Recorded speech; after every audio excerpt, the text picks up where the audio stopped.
Boa tarde a todos. Tudo bem com vocês? Como passar de férias? Júlia, Alisson, Leonardo, como passar de férias? Tudo certo?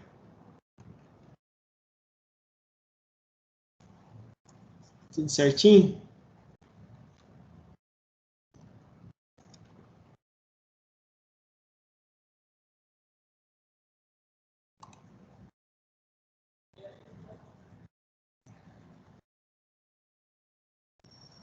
Passou em casa com a família, o Leonardo? Beleza. E você, ô Júlia? Como é que passou as férias? Foi bom. Eu fui para outra cidade. Você viajou? Eu não entendi direito o que você falou. Cortou. Fui para casa do meu namorado. Ah, tá bom. Beleza. E você, Alisson? Foi bom, eu passei em casa mesmo.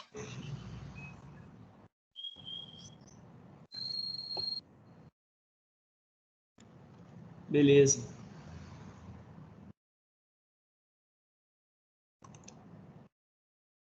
Gente, nós vamos fazer uma pequena prévia do que a gente estava vendo. Nós estamos lá, o último exercício que eu dei foi o exercício da 99.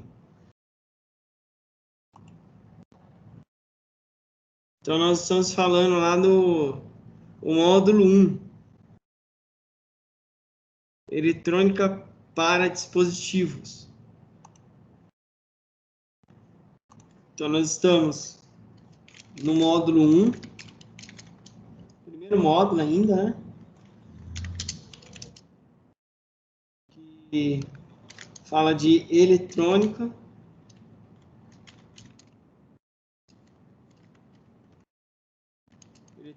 para dispositivos.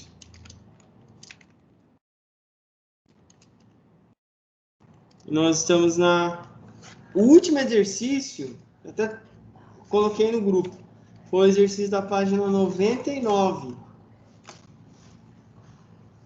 Então, nós vamos para a aula número 7. É a aula 7. Se vocês observarem lá, ele fala de fonte regulável.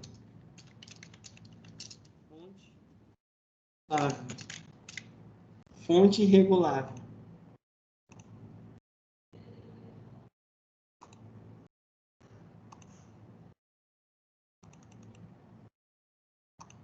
Deixa eu só partilhar a tela.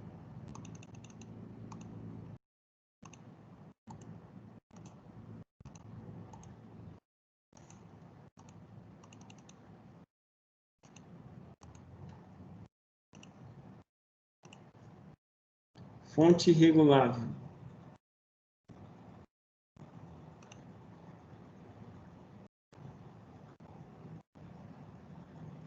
Vocês estão conseguindo ver aí, né? Então, nós estamos no módulo número 1, eletrônico para dispositivos. E nós vamos começar a falar desse tema aí, fonte regulável. Nas aulas anteriores a essa, a última coisa que a gente falou, recapitulando aí o que a gente já tinha visto, foi a aula 6. Nós vimos sobre a aula 6, que foi o último exercício, foi o exercício 99. Tá? Que o tema lá que a gente viu, como uma pequena revisão aí, a gente falou dos riscos do choque elétrico. É uma coisa muito importante aí, né? Ter o cuidado, né? E muito cuidado ao mexer com a elétrica, que pode ocasionar. Né? A gente sabe A gente aprendeu sobre a corrente, né? E essa corrente elétrica, se você, dependendo da quantidade, a gente viu lá, pode causar até a morte instantânea. Você pode morrer na hora, dependendo da corrente que seu corpo no caso, pegar lá, né? Então, ele afeta vários órgãos, a gente viu sobre isso, e pode ser fatal, né? Vimos o porquê ocorre o choque, nós vimos o porquê ocorre, né? Nós vimos da interface da corrente interna, né? Carregado pelos os nervos, né? O grande foco aí é o nervo. E para que o choque ocorra, nós vimos lá que deve haver uma diferença de potencial, parecida com aquela que você liga à tomada, né? Uma tomada. A gente falou da diferença de potencial já. Por que que o fluxo dos elétrons se move de um ponto ao outro? Porque há essa diferença de potencial. E se por acaso houver uma diferença de potencial, isso pode ocasionar o choque, né?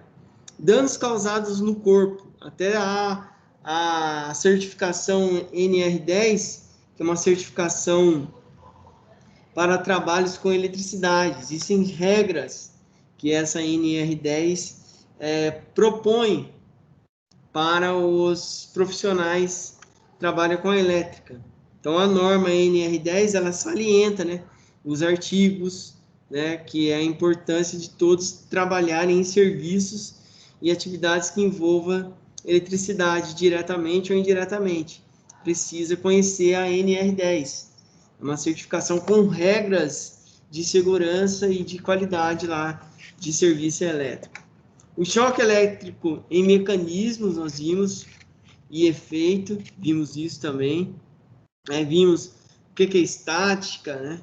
A eletricidade dinâmica, que a tensão elétrica forma por onda eletromagnética, né? Alternada e contínua.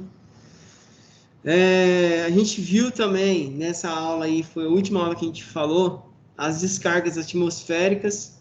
As descargas atmosféricas, todo mundo é inscrito lá no meu canal, certo? É inscrito, Júlia? É inscrito, Sim. é inscrito, Alisson? É inscrito, Alisson? Sim. O Leonardo é inscrito? Então, eu fiz lá um vídeo, não sei se vocês chegaram a ver, da descarga atmosférica, né? Ela se formando ainda lá nas nuvens, né? E atingindo o chão. Eu gravei lá mostrando como que é na prática. Eu estava a uma distância de uns aproximadamente 2 quilômetros e eu mostrava lá sobre isso aqui, sobre essas descargas atmosféricas, que pode matar também. E lá dá para ver, né, essas milhões de volts sendo formada na nuvem e atingindo o solo. Várias vezes eu mostrei lá e falei dessa introdução aqui também na aula passada. A resistência do corpo humano, o corpo humano ele tem uma resistência, né, que envolve uma série de coisas, né, a epiderme, os músculos, os nervos, né, há uma resistência, né, do corpo em relação ao choque, nós falamos disso também. Como se prevenir de choques elétricos?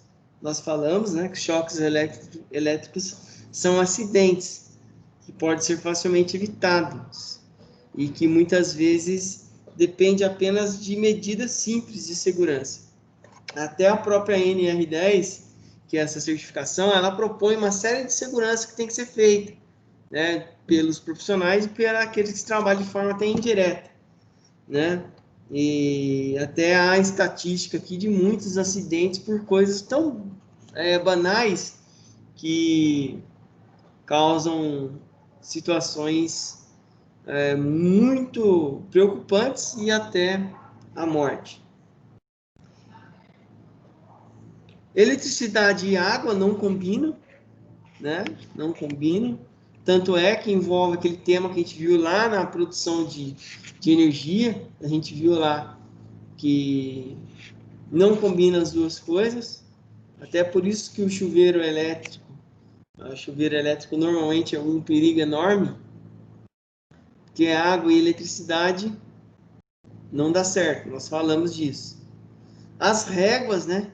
De tomadas e cabos de extensões, não pode ser um monte de T lá ligando uma tomada só. Por isso que é importante, né, criar outras tomadas, usar estabilizadores, né? E sempre olhando a potência, né? A gente viu informações muito importantes nesse livro. A potência elétrica. Cada aparelho eletrônico tem uma potência elétrica e é preciso saber, né? A gente fez até um cálculo lá em alguns módulos anteriores de como descobrir essa potência elétrica, mas não podemos ligar uma série de coisas em uma tomada só, né? E aí entra as réguas, né? A gente viu o que é sobrecarga também nesse módulo, esse módulo que a gente já trabalhou, módulo 6, né? Sobrecarga, até esses dias aí, durante as férias, deu sobrecarga na instalação elétrica de casa, eu tive que fazer algumas alterações, né? Aí tem que ver lá, tem que fazer uma análise para ver como está o dimensionamento. Marca essa palavra, dimensionamento. Tem que ver como foi dimensionado. O que é dimensionamento? É você dividir a instalação elétrica de acordo com a potência e colocar disjuntores para cada tomada e para cada equipamento. Se eu sei se uma tomada lá da lavanderia é usada para o meu tanque ou para a minha lavadora, eu tenho que colocar um disjuntor compatível. Feito um cálculo, a gente viu também em alguns módulos anteriores como fazer esse cálculo e colocar lá um disjuntor específico. O disjuntor ele tem que ser analisado porque ele tem que dar uma segurança. O disjuntor, a finalidade do disjuntor é fazer com que ele dê segurança à instalação elétrica, tá? Ele tem esse objetivo. E a sobrecarga porque às vezes não foi feito esse dimensionamento. Tem muito componente sem um disjuntor só, ou ainda pior, não tem disjuntor nenhum, né? O certo é dividir, né? Tem um disjuntor lá no poste, né? Com uma certa dimensionamento. Tem pessoas que entram para morar numa casa e com o tempo ela vai adquirindo, ela vai melhorando de vida, né? E vai adquirindo uma série de eletrônico, né? E não está preocupado com o dimensionamento, como que está a instalação elétrica. Aí começa a dar problema, cair, né? Normalmente o disjuntor desarma, porque normalmente pode estar acontecendo uma sobrecarga, né? Tem muito equipamentos, né, ligados lá, né, na instalação e não foi feito um dimensionamento certo. Porque se faz um dimensionamento, divide a eletricidade, né? Um disjuntor para tomada, um disjuntor para lâmpada e dividir assim certinho, não dá problema. Então, isso acontece muito. Então, a sobrecarga é isso. Às vezes está uma capacidade muito alta para o disjuntor e aí ele começa a aquecer, né? Essa sobrecarga, você percebe ela através do aquecimento. Então, ele vai... Por que o disjuntor desarma? Por causa do aquecimento. Ele vai aquecendo, aquecendo, aquecendo, aquecendo. Por causa da potência, da quantidade que o eletroeletrônico, o equipamento está usando. E aí vai acontecer um certo momento que vai desarmar o disjuntor, porque ou desarma ou pega fogo. Por isso que desarmou, tá? Normalmente tem que analisar, né? O de casa lá tava esquentando, né? Fervia, né? E ao fazer a análise eu percebi que tava super quente, então tava dando uma sobrecarga. Ele tinha o disjuntor separado por categorias A, B, C. Normalmente as mais usadas em residência. E de acordo com o que ele precisa, com o dimensionamento que foi feito, com os aparelhos que são utilizados. Tem que saber a potência. Ele estava dando muito problema no chuveiro, no meu de casa, agora nas férias. Ligava o chuveiro, ficava 15 minutos no banho, chuveiro desarmava. Estava à noite e não desarmava o da casa, porque lá ele vende lá de baixo, a casa distante uns 20 metros do portão, do poste. Então tem um disjuntor lá embaixo e lá em cima tem mais o da casa. E aí, interessante que o da casa não desarmava. A gente até viu uma questão assim, que quanto maior a distância do poste, lembra? O que acontece? Ele exige mais, né? Esse movimento dos elétrons que está caminhando sobre o fio lá, quanto mais distante, então ele influencia na distância que ele vai percorrer até chegar lá no destino, né? E ele está observando a diferença de potencial. A diferença de potencial é isso, né? E quanto maior a distância, mais dificuldade ele vai ter para caminhar, para fazer essa corrente elétrica caminhar pelo condutor, né? Que é o fluxo dos elétrons, é o movimento, certo? E a gente viu isso. Então lá em casa estava assim, né? E não desarmava o de cima, não desarmava o da casa, desarmava o principal lá. Então o problema estava entre o disjuntor e o fio, que é 20 metros de fio, né? Tava ali, eu via que o fio que descia, ele não aquecia. Interessante, né? A bitola do fio tem que ser quanto mais grossa, tá?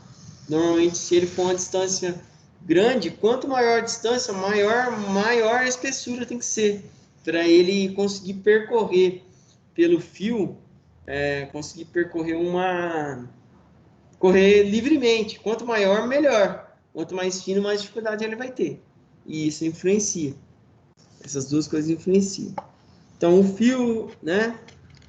A manutenção da instalação tem que ser feita, né? Contratar um profissional, né? De qualidade.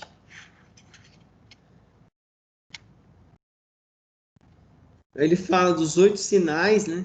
E esse é um dos sinais que tem que fazer uma reforma elétrica, né? Chave geral. Aterramento, a gente já falou, né? Essa chave geral é o que fica lá perto do poste, normalmente. Os postes padrão, hoje em dia, ele é separado, né? Dava muito problema antigamente. Então, o relógio é para fora, tem um disjuntor para o lado de trás dele. Então, tem um disjuntor ali, é a famosa chave geral. Normalmente, o poste ele tem um aterramento. Tem um fio de cobre lá, lembra do aterramento? Eu até já expliquei isso, que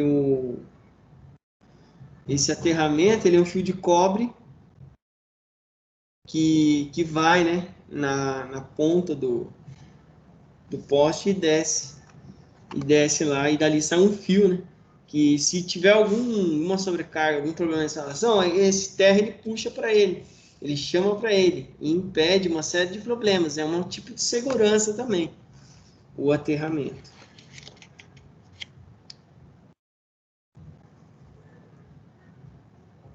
A gente viu dos problemas de pipa, né? Já aconteceu de muitas pessoas morrerem com isso.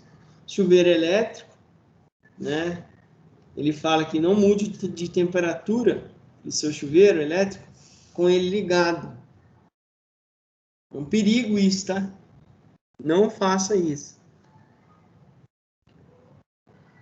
Primeiro que chuveiro já tem que ter aterramento. O chuveiro tem que ter um aterramento. Todo o sistema a gente viu já, né? Então ele dá uma dica para não mudar. Nem se já estivesse com o corpo molhado. Procure também usar chinelos, a gente falou, de borracha nessa situação. Mar, piscina, acho que vocês já sabem, mas vale a pena falar novamente, está em período de verão, né? Ele atrai, tá? A piscina também atrai raios, tá? E ele conduz eletricidade, tá? E aí ele fala a questão de da química que tem lá, o cloro, o sal, né, da água salgada do mar lá. A substância, ela é condutora, né, elétrica, né? Então, ou seja, o mar e a piscina podem ser perigosos durante a tempestade. Então ele atrai, né? Ele atrai o, o raio para a pessoa que está lá. Então, muito cuidado aí, né? Lembrando que não precisa estar aquela chuvona para o raio cair, né? Só lembrando aí, né? Se tiver, às vezes, com sol, o raio pode ser atraído. Pode estar a descarga atmosférica lá em cima, antes da chuva acontecer. E aquilo pode atingir o solo, né? E vice-versa. Rua. Aqui a melhor recomendação é sempre ficar afastado de fiações elétricas. Dá essa dica também, né? A gente já viu também, principalmente em fios não estiverem capados. E fala da tensão compatível também, que verifique se a voltagem dos equipamentos e da instalação são compatíveis. Isso pode evitar acidente em choque elétrico também em seus aparelhos queimarem e estragarem, né? Tensão compatível. Já aconteceu comigo, na correria, tentar for ligar um equipamento, né? E na correria não se faz nada. É olhar as fontes, né? As fontes, as tensões compatíveis. Nem todas as fontes são bivolts, então tem que ser analisado. Todo esse tema a gente já viu, né? Profissionais de eletricidade, né? Não mexa em instalação, caso não entenda bem o assunto ou não sinta confiante com isso, deixe a instalação elétrica nas mãos de profissionais. Isso é muito importante. Qualquer problema que acontecer, né? Chame e ligue, né? Imediatamente para profissionais responsáveis por esse atendimento, né? Corpo de Bombeiros, SAMU, né? Instituições que vai ajudar. Outra coisa é desligar a chave geral, né? Deu um curto lá, vai na chave geral e desligue ela o mais rápido possível, senão a corrente elétrica vai continuar percorrendo lá pela instalação. Eu passei o exercício da página 99. Vocês conseguiram fazer? Eu não lembro exatamente se vocês me enviaram, porque eu recebo muito exercício, né? E eu passei lá antes das férias. Todo mundo conseguiu fazer? São 4 exercícios, achei que fosse 6 e 4. Olha lá, cite as ferramentas básicas para eletrônica. Qual a diferença de aplicação do alicate de bico? Então, ele envolve aqui até alguns outros assuntos que são importantes na manutenção. Consigo fazer, Júlia? Não, professor.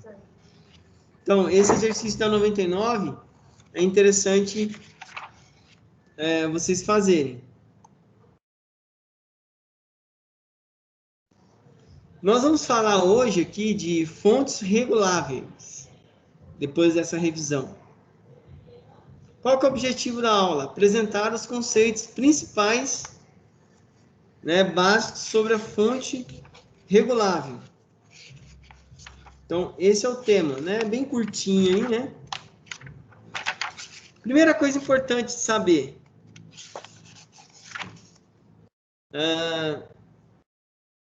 Fonte de bancada. Fonte de bancada para teste.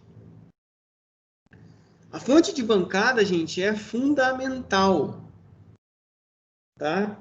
Para que serve uma fonte de bancada? Para você fazer os testes. Ajuda muito em você descobrir problemas.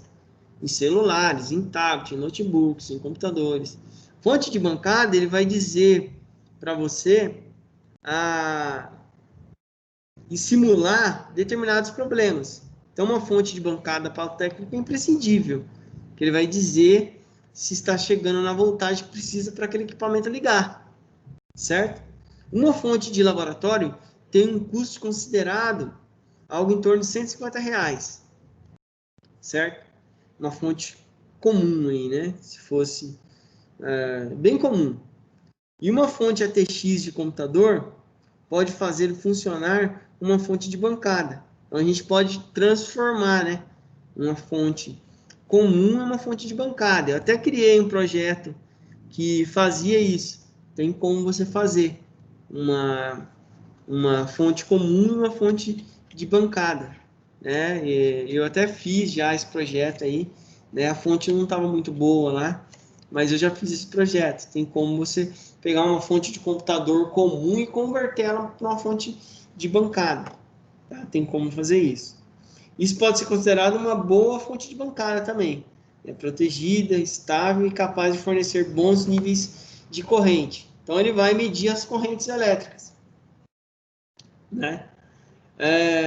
Com cerca de R$50, sendo que não é difícil conseguir uma fonte usada mais barata e conhecimentos básicos de eletrônica e possível adaptá-la. Certamente uma fonte bancada apresenta diversos recursos que exigem um conhecimento mais avançado de eletrônica para utilizar uma fonte ATX ou uma fonte de bancada, as quais possuem recursos disponíveis em fonte de computador, como tal limitação de corrente ou ajuste de tensão. Então, a fonte de bancada, se você criar uma fonte de bancada com uma fonte de computador, ela não vai ter alguns recursos que uma fonte de bancada mesmo tem, mas dá para adaptar, né? É claro, você vai ter essas duas sugestões. Você pode desenvolver uma fonte de bancada, ele não vai ter visor mostrando algumas coisas, né? Mas dá para criar, tá? Usando uma fonte de computador, ok? Ou você pode juntar um dinheirinho e comprar uma fonte de bancada mesmo, né? Varia muito de preço e de qualidade, na verdade, tá? Varia muito aí. Mas uma fonte de bancada é imprescindível. A fonte ATX. Quando você abre uma fonte ATX, né, ao abrir uma fonte ATX, basicamente o que vemos é uma grande quantidade de fios. Fica até assustado, né? Quando você abre uma fonte, você observa mais ou menos assim. Deixa eu só mostrar aqui, ó, uma fonte de computador aberta. Aqui ele está propondo você fazer uma fonte de bancada. É isso que ele está propondo aqui, tá? Então, eu vou mostrar para vocês uma fonte de computador aberta. Computador aberto. Quando você abre, tem algumas imagens aqui, ó. Deixa eu só partilhar para vocês verem aí, ó. É realmente, assim, quem olha até parece que é muito difícil, né? Aí, ó. Tá dando para ver aí, né? Tem esse monte de fio aqui, ó. Olha lá, um monte de fio. E o que diferencia é a cor, que é essa tabela da página 103. Tá? Você pode usar um conector e separar. Aqui na página 103 ele mostra as cores, né? As cores. Cada cor, observa, ele tem uma voltagem e tem uma função, né? Por exemplo, o preto. O preto ele é o terra. Ele é o terra. O laranja, dá para ver aí, né? Tem uma cor, cada um tem uma cor.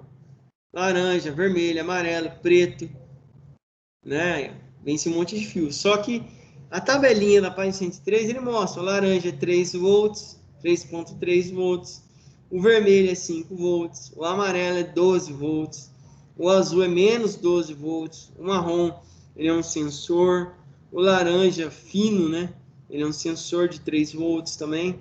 Então, ele repete uma série de fios, né? Ele repete vários vermelhos, vários laranjas, todos os laranjas, todos os vermelhos aí, a não ser... Ele tem a mesma voltagem, entendeu? Ele tem a mesma voltagem. Na tabela da página 103, ele mostra cada voltagem e ele mostra aí como você desenvolve, quais são os fios que você precisa usar para criar uma fonte de bancada. Esse conector é o famoso conector banana. que você usa para você conectar um item de medição, tipo um jacaré e tal, para conseguir fazer uma fonte de bancada. Então ele explica aí, ó, quais você deve usar e como você deve fazer, ó, de forma detalhada. Então esse desenho da 103, ele mostra o que você precisa ter. Ó. Você precisa ter 2 LEDs, precisa ter um botão liga e desliga, certo? Precisa de 2 resistores. E ele fala certinho qual o fio que você tem que ligar. Ó. Eu até já criei isso aqui em casa. Olha lá. Precisa de 2 resistores. Precisa também ali de um outro resistor de 10 watts lá, ó, entre o fio vermelho e o preto. E vai o conector banana no vermelho, no amarelo e no azul, que é o 5 volts, 12 volts e o menos 12. E aí você elaborou. A única coisa chata que eu achei, que eu não tinha serra tico-tico. E aí ficou meio torto os furos e tal, mas você tem que furar a lata para conectar os conectores bananas, entendeu? Aí eu fiz na raça mesmo, na serrinha, furei e tal. E aí você deixa esses conectores bananas para fora, tá? Eu tenho um vídeo mostrando esse processo de fazer os conectores, a fonte de bancada. Até do Manual do Mundo. Tem lá explicando detalhadamente, certo? Esse vídeo também que ajuda. Mas aqui ele está explicando para você como desenvolver essa fonte de bancada. Para quem não quer gastar aí 500, 600 reais para comprar uma fonte de bancada pronta, pode usar esse projeto aqui e desenvolver uma, né? Então, cada uma delas ele explica aqui, né? O procedimento, tudo que tem que ser feito, dá para você usar, até conectores de USB, tá? Tem como você fazer, o meu caso lá eu coloquei. Na página 104 ele fala detalhadamente o que tem que ser feito, certo? E ele mostra todo o processo, modificando a fonte, modificação da fonte, que é uma outra coisa importante. Tem que tomar muito cuidado ao abrir a fonte, pode dar choque, muito perigoso, tá? Pode chegar ali até 200 mA e pode ser fatal com a fonte aberta, tá? Então tem que ter o maior cuidado. E tem como você modificar a fonte, fazer modificações, até alterando alguns componentes. E ele mostra quais são os componentes. Olha lá, separa o LED preto, o terminal negativo. Tá? Ele mostra na página 108 como fazer essas modificações. É óbvio que essa fonte de bancada eu fiz esse projeto, porém muitos recursos você não tem nela. Né? Eu até aconselho comprar uma fonte de bancada mesmo. Aí você vai conseguir achar problemas assim mais difíceis de smartphone, né? Que essa fonte ela não te dá. Eu criei só esse projeto que eu achei interessante e barato, comprei tudo pela internet, os conectores banana, comprei os resistores numa lojinha aqui perto do Parque do Eucalipto e criei, né? Para mim ver. Daí eu observei isso, que ela dá para você fazer uma série de coisas, medir uma série de coisas, né? Testar uma série de coisas, mas não dá para analisar com precisão exata algumas coisas. Então, uma fonte de bancada mesmo, ela é mais mais interessante, tem mais recursos aí, certo? Então, essa fonte de bancada tem esse objetivo, de testar os componentes, o smartphone não está ligando. Você pode testar ele e ver lá qual que é o problema exato, né? Porque cada componente ele tem uma certa tensão. E aí você consegue verificar com a fonte de bancada, né? Quando você faz a fonte, você consegue fazer isso, mas você não consegue ver algumas coisas de aquecimento, né? Se ela está consumindo muito, não tem esses recursos. Essa é a diferença. Quando você faz uma fonte caseira, usando esse projeto da apostila, quando você compra uma.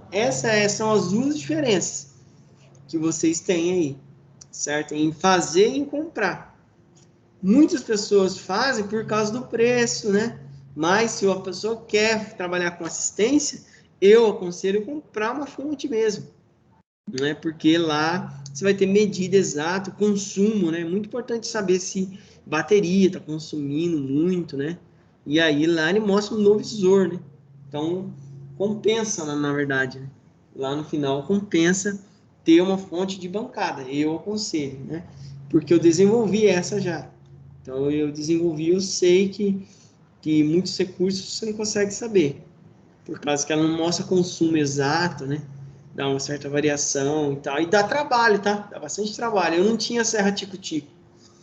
E os furinhos ficou torto, né? Deu um certo trabalhinho, assim. A fonte minha não estava muito boa, né? Mas essa dica que eu dou aí para vocês. Ao adquirir uma fonte, adquirir uma fonte de bancada mesmo. É claro que aqui a gente está falando dessa fonte regulável, por isso que é fonte regulável. Consegue regular ela, né? E medir várias coisas e saber a tensão, né? Tensão, corrente, né? Resistência, de maneira bem ampla e eficaz. Então, essa é a minha dica dessa fonte regulável, que é a fonte de bancada. Se o técnico quer atuar de maneira eficaz, tem que ter uma fonte de bancada, certo? Para conseguir realizar o serviço com qualidade, certo? Isso dentro de uma assistência é fundamental, ok?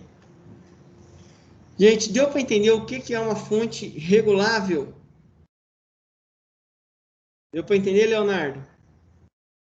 Deixa eu só mostrar para vocês o que é. Eu mostrei a fonte de computador, né? Essa fonte aí, ó, que converte ela para uma fonte de bancada. Mas aqui, ó, uma fonte de bancada mesmo. Deixa eu mostrar como que ela é. Ó. Fonte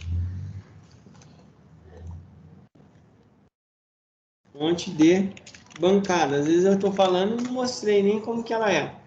Ó, a fonte de bancada é isso aí, ó. Tá vendo? Ó, ele tem esses dois conectores banana aqui que você vai poder conectar para testar, ó, e tem uns visorzinhos, mostra o consumo certinho, tá vendo? Tem uns que são mais tem mais recursos, ó, tá vendo? Ó, o visor lá, ele vai mostrar o consumo exato. Tem uns conectores para você conectar as fontes dos aparelhos, né? Verificar a bateria, né? Ó. Tem uns que são maiores, são mais caras também, ó, tanto de conector banana.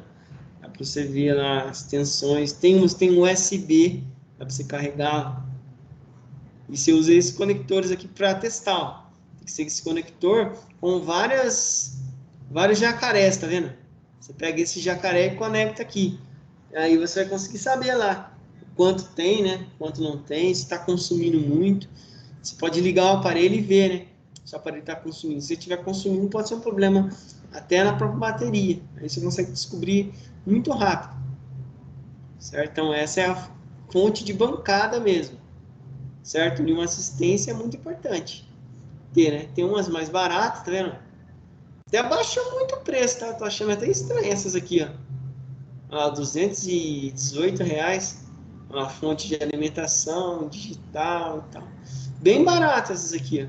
Tem umas, ó. As melhores são bem caras. Fonte de alimentação digital DC, ó. Essa marca é boa. Mas tem umas que são bem compatíveis, ó. Bem barata. É interessante comprar bivolt, tá? É interessante que seja bivolt. Ah, temos com os preços. E preço também, nunca achei fonte nesse preço aqui não, gente. Sempre as fontes que eu via era de 600, 700 para cima. Tá? Normalmente são bem caras mesmo. Mas Mas aqui eu estou encontrando umas até baratas, né? Tá? E é nesse conector. E aqui eu vou... Por isso que é regulável. Eu posso aumentar aqui a potência, diminuir por esses botões aqui, ó. E aqui entram os conectores. Que são os conectores banana. Eu conecto aqui e conecto no aparelho, né? Para medir lá. E aí ele vai me mostrar no visor o que está acontecendo com o aparelho. Se ele está consumindo muito, se ele não está, qual que é a tensão que está chegando. Aqui mostra também se tiver, mostra se está em curto, tá? Se ele mostra aqui, mostrando aqui, aí eu já sei que está em curto, eu posso ir na placa e verificar na placa qual componente está em curto. Às vezes é um CI, né? E aí aqui ele vai me identificar qual que é o problema. Então, a fonte de bancada é fundamental, certo? Por causa desse visor aqui. Eu aconselho mais a fonte pronta. Aqui ele mostra a fonte já definida, né? Não aquela que eu faço. Fonte F, e eu uso esses conectores aqui, ó. Conecto nesses conectores bananas aqui, ó. E eu vou medindo. Com os jacarés eu conecto nos aparelhos, certo? E aí eu consigo medir e ter uma exatidão de qual é o problema. De qual é o problema do meu aparelho. Beleza, gente? Ó, como já é de costume aí, eu sempre passo um exercício. São 2 exercícios que vocês têm que fazer. Eu vou colocar no grupo aí, ó, para vocês realizarem. Desse módulo. É bem curtinho esse módulo, né? Então, é o exercício da página 106 e 107.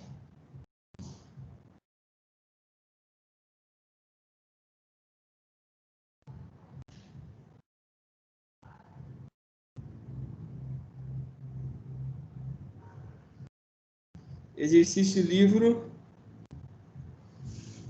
o módulo 1.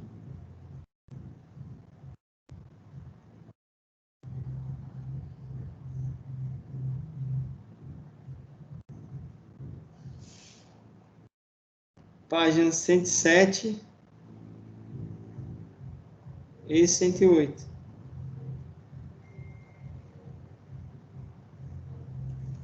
Ok? São esses 2 módulos. São esses 2 exercícios. É 2 questões só. Tá certo? Beleza? E aí, na aula que vem, nós vamos entrar no módulo 2. Nós entraremos no módulo número 2. Tá bom, gente? Na próxima aula a gente vai entrar no módulo 2. Eu vou só fazer a chamada. Ok? E a gente já finaliza. Existe alguma pergunta, Júlia? Alguma dúvida? Leonardo? Alguma pergunta, alguma dúvida? Nenhuma pergunta.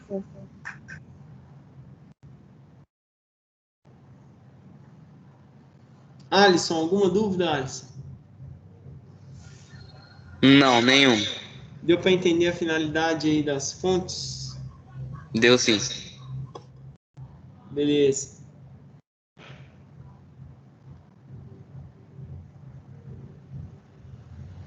Tranquilo, Leonardo?